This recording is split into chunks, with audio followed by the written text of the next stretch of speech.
Yakuza 2, a game released after Yakuza 1 and before a game that for this video I'll just call RGG Kenzan, came out on the PS2 in 2006 in Japan, and then about 21 months later came out in the rest of the world in 2008. The game later saw an HD remaster on the PS3 in 2012 and Wii U in 2013, which came as a collection with both it and Yakuza 1, although both versions of this HD remaster were released exclusively in Japan. However, what the rest of the world did see was a remake titled Yakuza Kiwami 2, which came out about 10 years later. Now then, for the gameplay of this game, you could compare this game and its predecessor to the Gen 1 and 2 Pokemon games, and that's because they were basically identical games, but the sequel came packaged with many minor improvements, such as splitting up special attack and special defense, as well as adding dark and steel on top of having the exact same Kamurocho, Yakuza 2 also added a new region of Osaka, which had two little areas of Shinseicho and Sotenbori based off of the real-life places of Shinsekai and Dotonbori respectively. Neither area was as big as Kamurocho, but they still had various things to do in them, although Sotenbori had a bit more to it than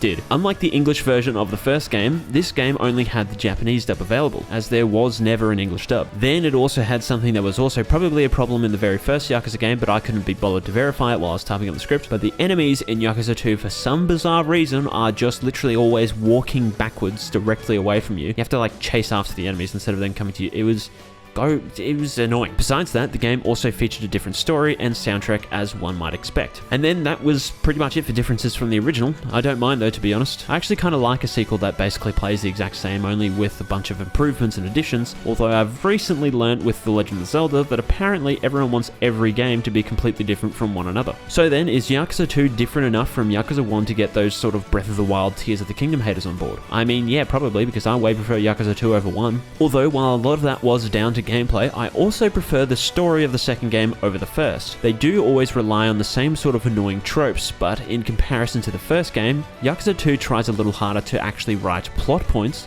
rather than writing bullet points. Haha, see what I did there? While I'll try not to dive into any spoilers, I can say that there's basically only like two things in this game's story that ends up being relevant in future games. Those two things being the whole goal of trying to appoint Daigo Dojima as the 6th chairman of the Tojo clan after the 5th one had been killed, and the other one being that now Majima is not a villain and has his own construction company where he builds shit. However, I've said it a lot, but this franchise has a problem with ignoring various things from previous entries in ways that, for lack of a better term, are dumb idiot stupid. For example, I can say this because it's something that is relevant in Yakuza 3, so it's not a spoiler, but Sayama, who serves as Kiryu's love interest for the game because the woman he was in love with his entire life has been forgotten forever like a 5th move in Pokemon. Anyway, Sayama at the start of Yakuza 3 immediately disappears forever and is never heard from ever again. You know, whatever if a minor character doesn't make a reappearance in other games in the series, but a major character that Kiryu was supposed to fall in love with just being like, okay, bye, is kinda stupid. Sayama is also a classic example of the writers of these games being incapable of writing a female character that doesn't magically turn off her brain at some point in the game. Without going into too much detail, she's painted as this complete badass the whole game who is very clearly very competent, only for her to then towards the end just go, I'm a big fuckhead. And then she conveniently needs a man's help in order to fix her situation. I don't care what sort of emotions she was feeling, because I feel like someone with her notoriety as a total girl boss and her experience as a police officer wouldn't just irrationally do something stupid like that. And for a series that has written so many beloved characters, I don't know why they always manage to make it that the female characters end up just doing something to ruin everything. Because when a male character screws up, it's either some sort of massive conspiracy that was completely out of their control, or because they've been a big idiot dumb the entire game, but end up always redeeming themselves in a very not big idiot dumb way. It's okay though, RGG Studio, because I've got some very easy instructions on how to write a good female character for your games. Step 1, write a good character. Step 2, make them a woman. There you go, it's literally that easy, but then again, women aren't real, so I don't know. But then conversely, there's a character who is very cool and consistent, being the main antagonist of the game, Ryuji Goda. Unlike your standard villain, he doesn't necessarily want to rule over the world or even Japan, but instead he desires a more noble purpose of just trying to be the best like nobody ever was. To do that, he wants to test himself against Kiryu, the famous dragon of Dojima, because he believes that there can only be one dragon, so he often tries to beat up Kiryu. But unfortunately, like every antagonist in every game, Ryuji never makes another appearance in any mainline games, only appearing in 2 spin-offs later down down the line. Much like Sayama, Ryuji could have been a good fit for a recurring character who didn't necessarily need to serve a main purpose to any stories,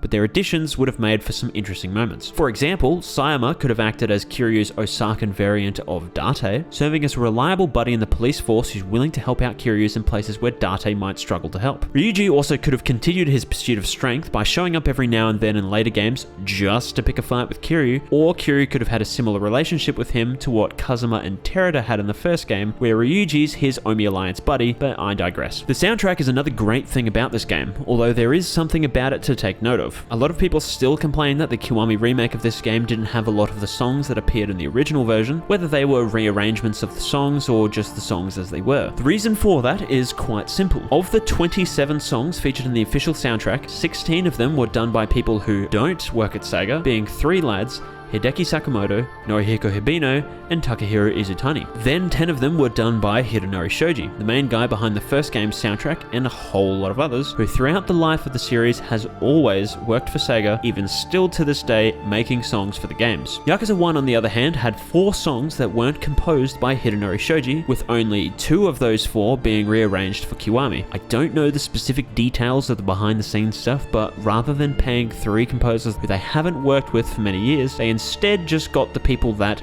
do work for them to compose a bunch of original songs. This was a good thing anyway, because as good as the Yakuza 2 songs were, and as extremely talented Norihiko Hibino and Hideki Sakamoto are, utilizing their current composers to make a bunch of new songs further adds to the experience of Kiwami 2, because at the end of the day, it isn't Yakuza 2. Although, much like Yakuza 1's soundtrack, Yakuza 2's is available on stuff like Spotify, and it's ironic too because still to this day, we've never had a full official release of the soundtrack for Yakuza Kiwami 2, and instead all we got was a mini soundtrack with only 9 songs. But unlike the soundtracks being available on modern platforms, once again the PS2 games are currently unavailable on modern platforms. Through official means, that is. And there probably never will be a day where that will happen, considering that if they did put, let's say, the HD collection on something like Steam, for example, they would have to put in a lot of time and money on something that a lot of people wouldn't be interested in. The 2 games wouldn't require as much work for the Japanese versions, but if they were to release English versions, they'd have to redo pretty much all of the text in the game to better fit how the localization is handled these days, like how everyone calls him Kazuma instead of Kiryu, or how Yakuza 1 uses a lot of naughty words. There's also the several other languages that the games are in these days, because it's not just Japanese and English anymore, but their most recent entry in the series at the time of this video, being Like a Dragon Ishin, shows that Sega have a lot more consideration for modern accessibility features, which the PS2 games completely lack, such as small things like changing the color of the subtitle font, for example. It probably would also end up getting sold for a higher price than Kiwami 1 and 2, because if it wasn't, Sega would lose more money than they did with the Dreamcast, and that's saying something. Then finally, the game's fugly as arc, so imagine being an average gamer browsing games to play on your PS5, and you see